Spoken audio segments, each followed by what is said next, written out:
Hejin loved the sound of rain. Every morning, as she walked into the tall glass building of the Seoul Institute of Chronological Studies, she would stop and listen to the gentle patter of water drops hitting the ground. Today was no different, except that the rain wasn't natural. She had made it herself. Standing under her umbrella, she smiled as other scientists hurried past her into the building. They didn't understand why she always took a moment to enjoy the rain, even though they worked with it every day. To them, it was just another experiment. To her, it was magic. The security guard at the front desk gave her a friendly wave. "Good morning, Dr. Hejin. More rain today?" he asked, looking out the window at the perfectly controlled rainfall. "The best kind," she replied, shaking water drops from her umbrella. "The kind that might help us travel through time." Her office was on the 15th floor, with large windows that let her watch the rain clouds she created. The walls were covered with screens showing weather patterns and time calculations. On her desk sat a small machine that looked like a glass ball filled with water, her first successful rain generator from 5 years ago. As she settled into her chair, her friend and fellow scientist Dr. Du-Yun knocked on her door. His glasses were slightly foggy from the rain, and his lab coat was wrinkled as usual. "Hejin, you won't believe what I found in yesterday's rain samples," Du-Yun said excitedly, nearly dropping the tablet he was carrying. "The water drops, they're different. They have a pattern I've never seen before." Hejin turned to her computer and opened the files Du-Yun had sent. The screen showed pictures of raindrops, but these weren't ordinary. Inside each drop, there was a tiny spark of blue light. "How is this possible?" she asked, leaning closer to the screen. "Normal rain doesn't do this." "That's just it," Du-Yun said, pulling up a chair. "I think it's because we're using the new time frequency generator. The rain isn't just falling through space, it's falling through time too." Hejin felt her heart beat faster. For years, scientists had tried to find a safe way to travel through time. All the experiments with machines and electricity had failed. But rain, simple, gentle rain, might be the answer they were looking for. Just then, their research assistant Jae-ho burst into the office. His face was red from running, and he was holding a stack of papers. "Dr. Hejin, Dr. Du-Yun, the night team just sent these results," he said, spreading the papers on Hejin's desk. "The energy readings from the rain. They match something we've seen before. They match the background radiation from the Cretaceous period." Hejin looked at the papers, then at the rain outside her window. Could it really be this simple? Could the rain be a bridge between now and then? She stood up and walked to the window, watching the water drops fall. Each one sparkled with that strange blue light, like tiny stars falling from the sky. Behind her, Du-Yun and Jae-ho waited quietly, knowing she was thinking deeply. "We need to run more tests," she finally said. "But I think we might have just discovered something amazing." She turned to face them, her eyes bright with excitement. "I think we found a way to use rain as a time machine." Du-Yun nodded, already making notes on his tablet. Jae-ho started organizing the papers, his hands shaking slightly with excitement. Outside, the rain continued to fall, each drop now holding the possibility of an incredible journey. Hejin watched as people on the street below hurried past with their umbrellas, not knowing that the rain falling on them might be the key to unlocking time itself. As the day went on, more scientists joined them in Hejin's office. They brought more data, more readings, and more questions. But Hejin kept returning to the window, watching her rain fall. She had always known rain was special. Now she was going to prove it to the world. The next morning, Hejin arrived at the laboratory earlier than usual. The sky was still dark, but she had barely slept, too excited about their discovery. As she entered the rain testing chamber, she found Du-Yun already there, his hair messy and uncombed. He had clearly spent the night at the lab. "Did you even go home?" Hejin asked, setting down her bag. Du-Yun shook his head, pointing at the large screen in front of him. "Look at this, the blue light in the raindrops. It gets stronger when we play certain sound frequencies. He-Jin walked closer to the screen. In the testing chamber behind it, artificial rain fell in a perfect column. When Du-Yun pressed a button, a low humming sound filled the room. The raindrops began to glow brighter, like tiny blue stars. That's the exact same frequency as prehistoric rain, a voice said from the doorway. Ji-ho walked in, carrying 3 cups of coffee. I checked the geological records all night. The vibration pattern matches raindrops from 65 million years ago. He-Jin took one of the coffee cups, her hands shaking slightly with excitement. We need to test this properly, she said. No rushing, no mistakes. If we're right about this, we could actually see real dinosaurs. Du-Yun finished, finally looking as tired as he should after staying up all night. They spent the next few hours setting up their equipment. The rain chamber was a large glass room filled with the most advanced weather control technology in the world.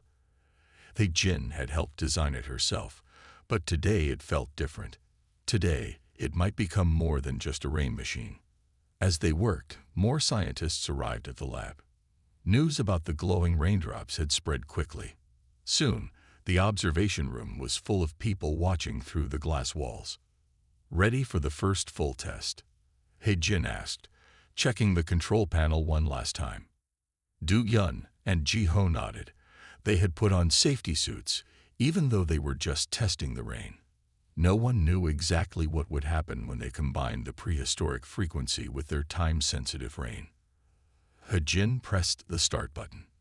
The chamber filled with a soft rain, each drop catching the light like small diamonds. Then Du-Yun turned on the frequency generator.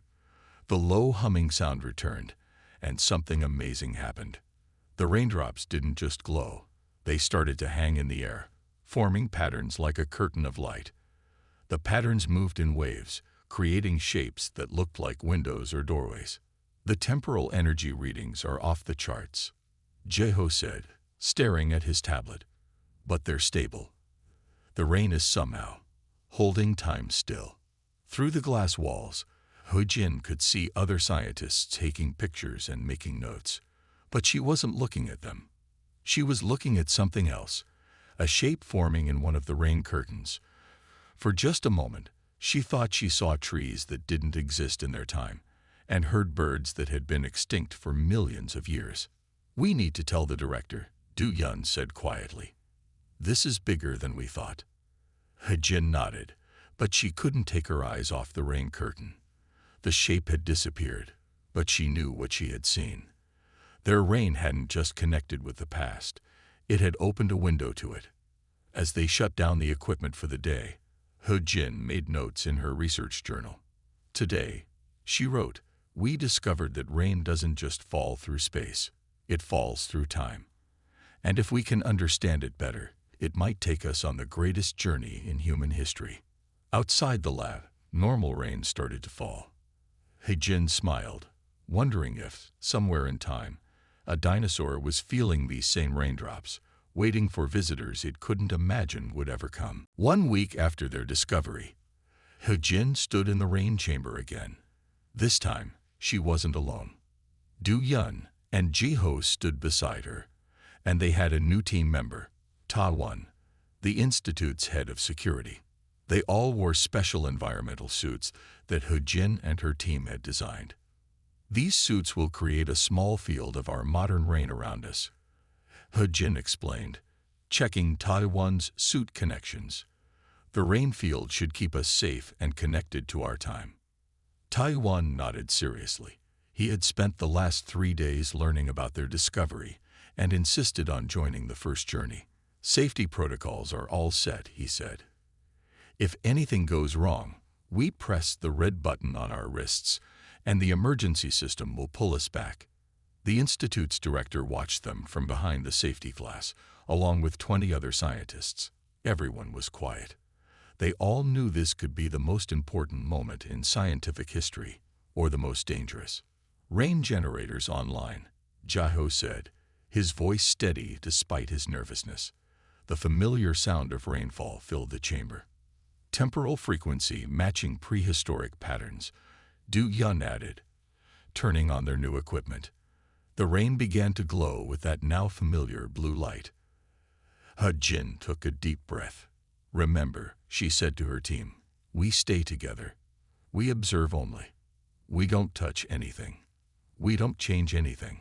We're just there to learn. The rain curtains formed around them, more stable than ever before.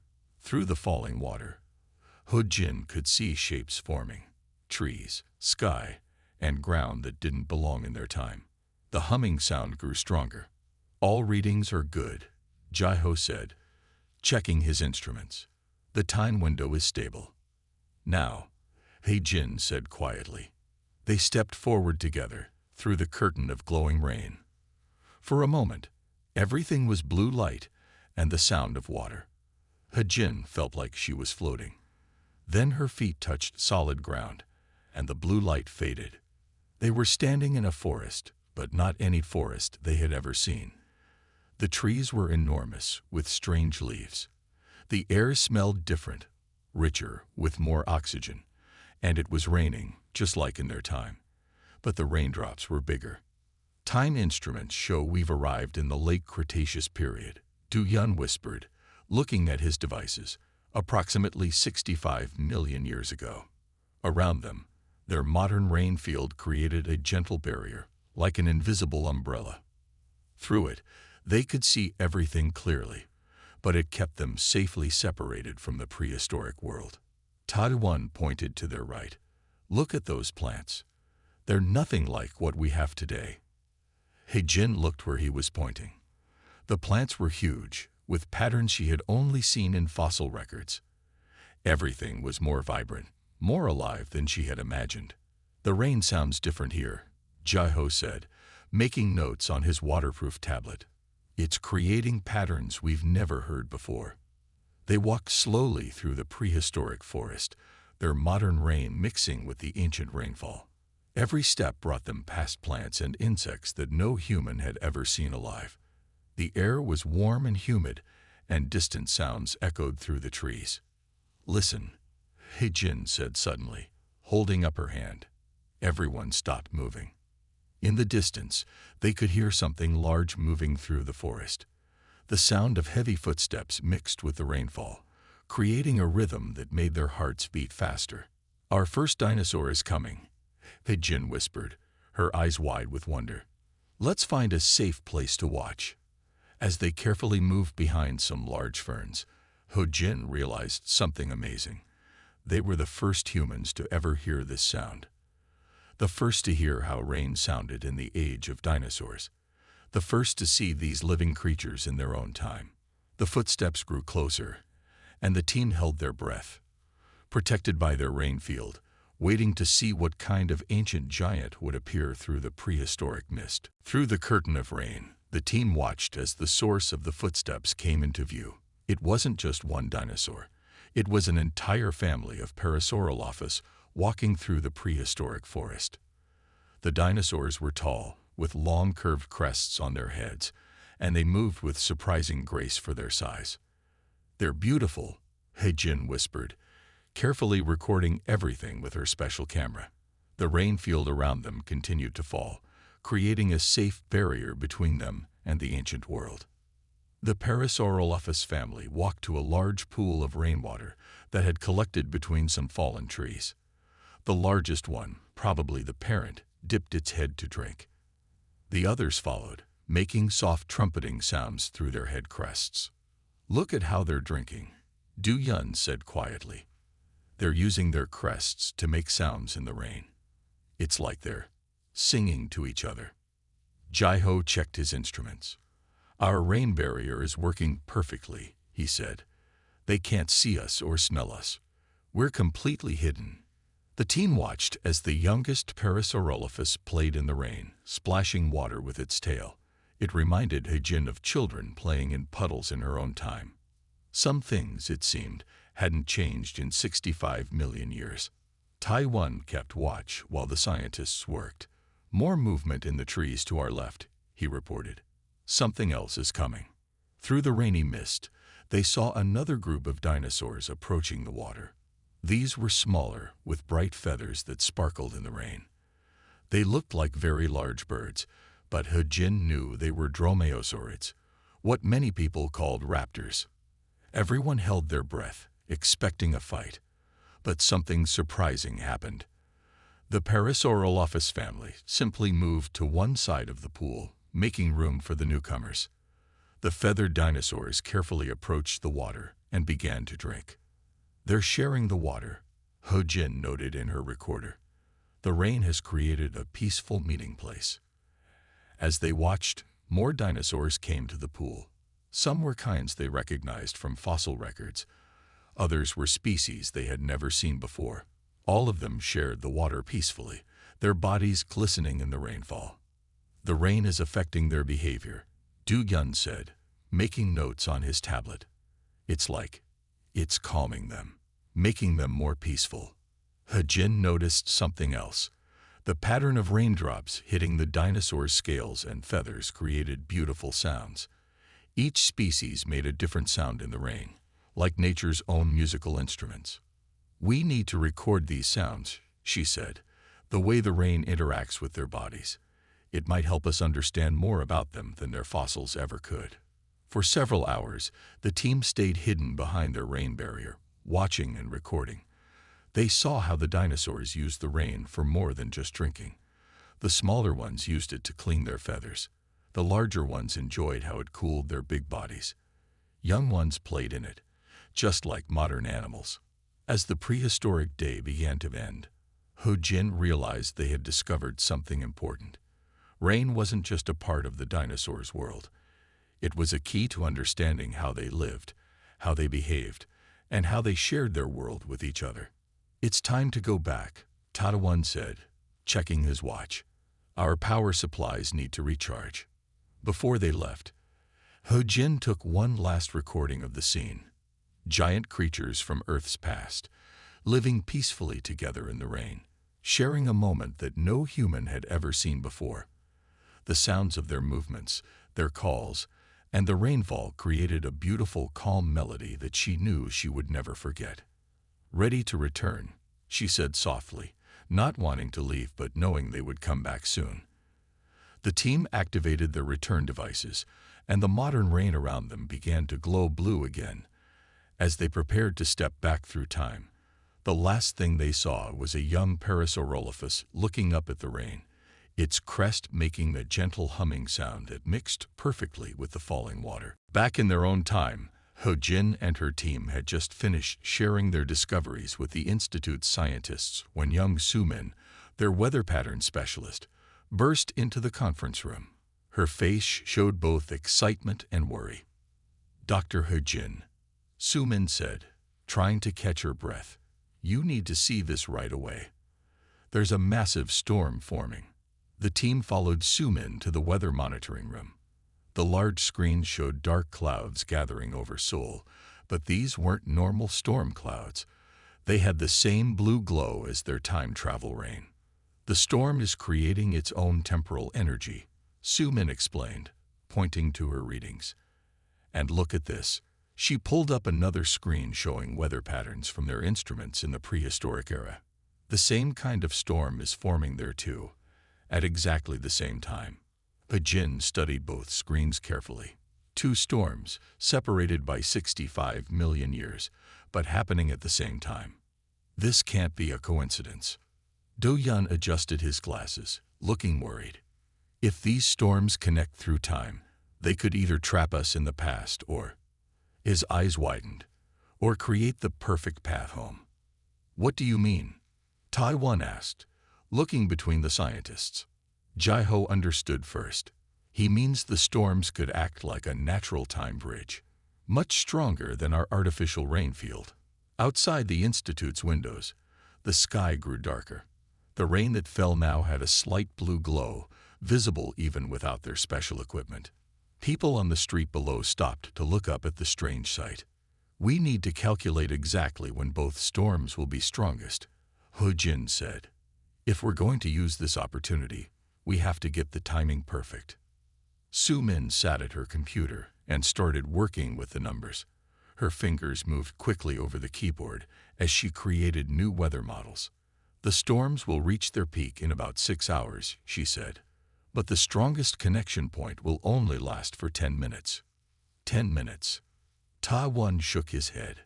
"That's not much time for a rescue if something goes wrong." He-Jin looked at her team. They had all seen the wonders of the prehistoric world. They knew the risks, but they also knew how important their work was. "We need to go back one more time," she said. "We need to understand why these storms are connecting." The next few hours were very busy. They checked their suits, prepared their equipment, and studied Su-Min's storm calculations. The rain outside grew stronger, and the blue glow in the clouds became brighter. "The prehistoric storm will be centered over the same spot where we were yesterday," Su-Min told them, showing a map on her screen. "Right by the drinking pool where we saw the dinosaurs." The dinosaurs. He-Jin suddenly remembered something.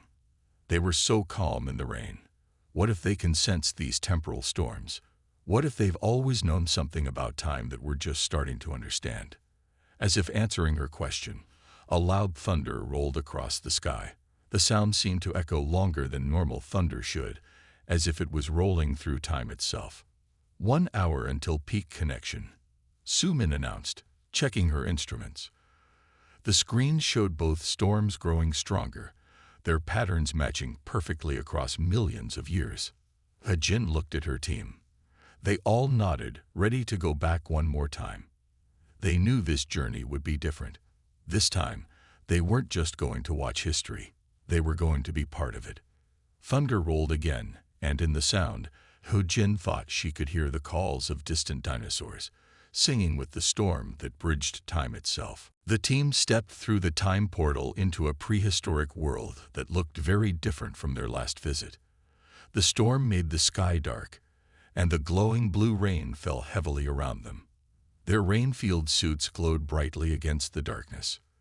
"The storm is stronger here," Du-Yun said, checking his instruments. "But our suits are holding steady." He-Jin looked around. They were back at the drinking pool, but now it was much larger because of the rain. The water rippled with each raindrop, creating circles that glowed with the same blue light as the rain. "Where are all the dinosaurs?" Jaho asked. Usually, they could hear the sounds of large animals moving through the forest, but now everything was quiet except for the rain and thunder. Ta-One pointed to a group of large rocks near the pool. "Over there. Look."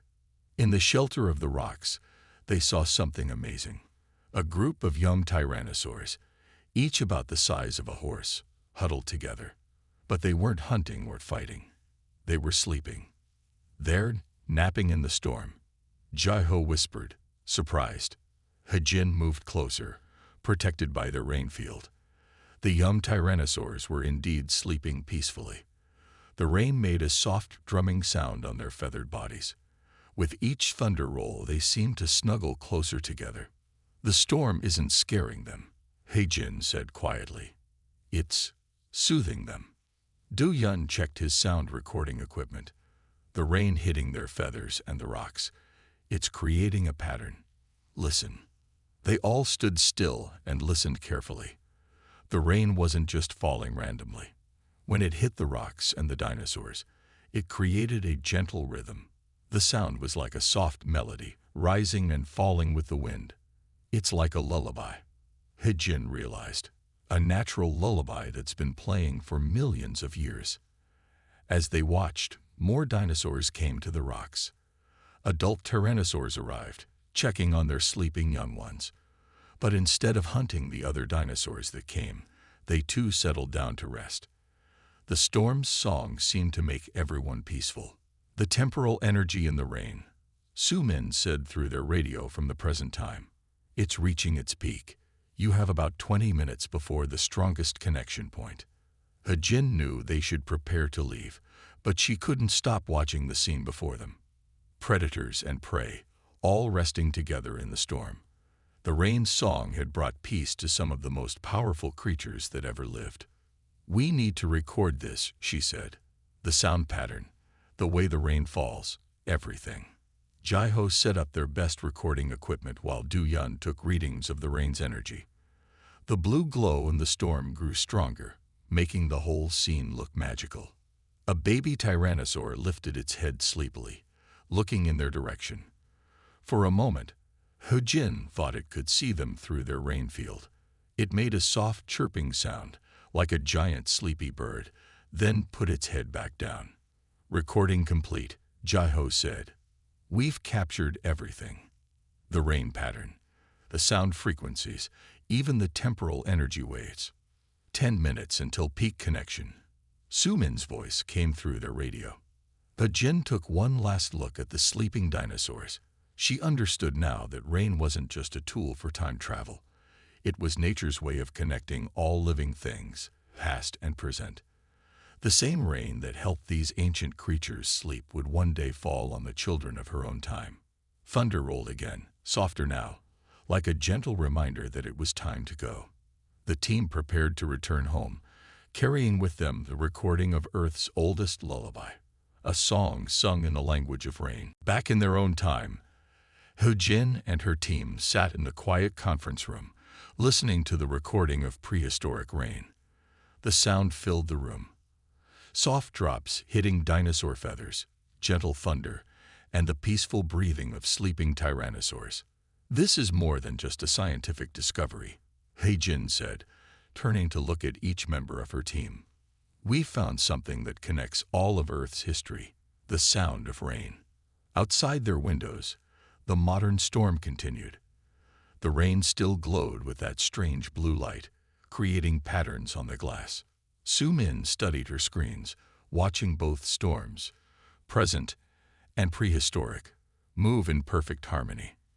"We have enough data now," Du-yun said, looking through their recordings. "We could publish our findings about time travel.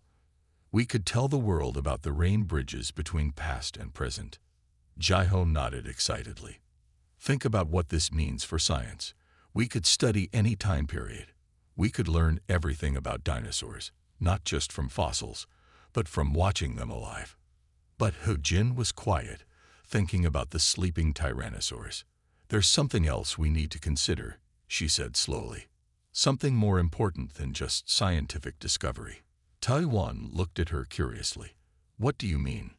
"The rain doesn't just connect times," He-jin explained. "It connects all living things. Those dinosaurs showed us something special. The power of nature to bring peace, even to the most powerful creatures." She stood up and walked to the window, watching the glowing rainfall. "If we tell the world about time travel, everyone will want to go back. They'll want to study the dinosaurs, take samples, maybe even try to bring them to our time. We might destroy the very peace we discovered." The room grew quiet as everyone thought about this. They had all seen how beautiful and peaceful the prehistoric world could be. Did they have the right to risk changing that? "The storm connection will reach its strongest point in 1 hour," Sumin reported, checking her instruments. "After that, the temporal link will begin to fade. We need to decide what to do before then." He-jin turned back to her team. "We have a choice to make. We can publish everything we've learned about time travel. Or," she paused, looking at the recording equipment still playing the sound of prehistoric rain, "we can share something else.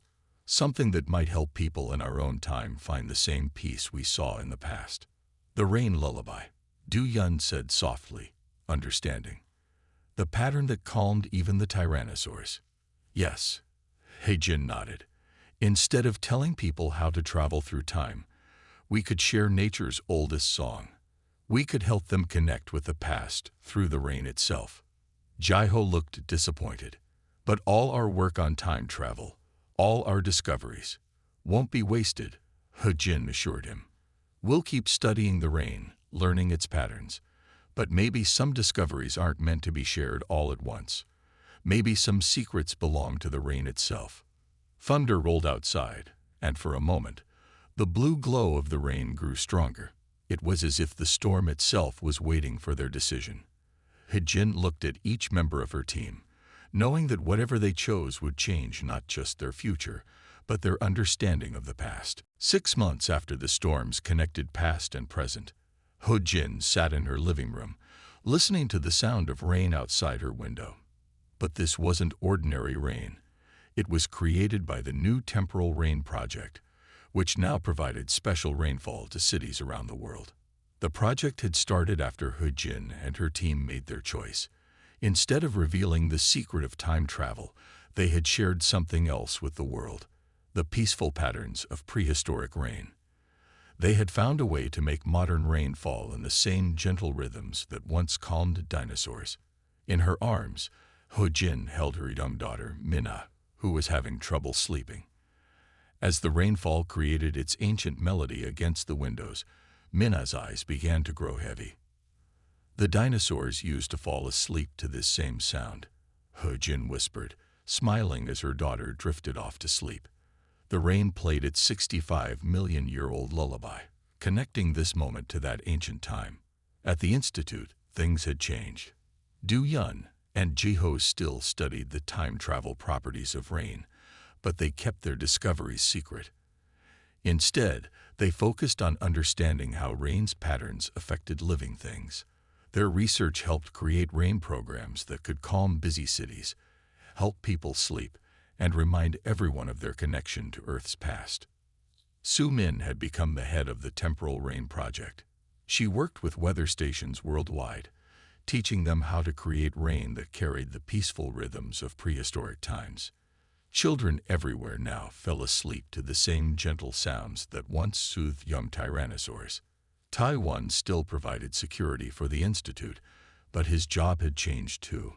Now he helped protect the secret of time travel while making sure the peaceful rain patterns were shared safely with the world. He often said that helping people find peace was more important than any scientific discovery. One evening, the original team gathered in Ho-Jin's office. Outside, their special rain fell on Seoul, making the city quieter and calmer than it had ever been. On Ho-Jin's computer screen, they watched videos from around the world. People stopping to listen to the rain, children sleeping peacefully, even modern animals becoming calmer when they heard the ancient patterns. "We made the right choice," Ho-Jin said, looking at her team. "Instead of changing the past, we brought its peace to our present." Do-Yun nodded, adjusting his glasses. "The dinosaurs knew something we have forgotten. That rain isn't just water falling from the sky. It's nature's way of connecting all living things." Through the window, they could see people walking slowly in the rain, enjoying its gentle sound. No one knew that this rain carried patterns from Earth's ancient past, but everyone could feel its peaceful effect. That night, as Ho-Jin walked home, she stopped to listen to the rain, just as she had done that first morning when their journey began. The drops still glowed slightly blue, a small reminder of their secret. But now the glow wasn't from temporal energy. It was from the joy of millions of people finding peace in the rain's ancient song. In her bedroom, Minna was already asleep, the rain playing its gentle lullaby outside her window. Ho-Jin smiled, knowing that her daughter and children everywhere were sharing something special with the prehistoric past: the calm, peaceful feeling of being connected to all of Earth's history through the simple sound of falling rain. The secret of time travel remained safe with Ho-Jin and her team, but they had shared something even more valuable. They had brought the peace of the past to the present, one raindrop at a time.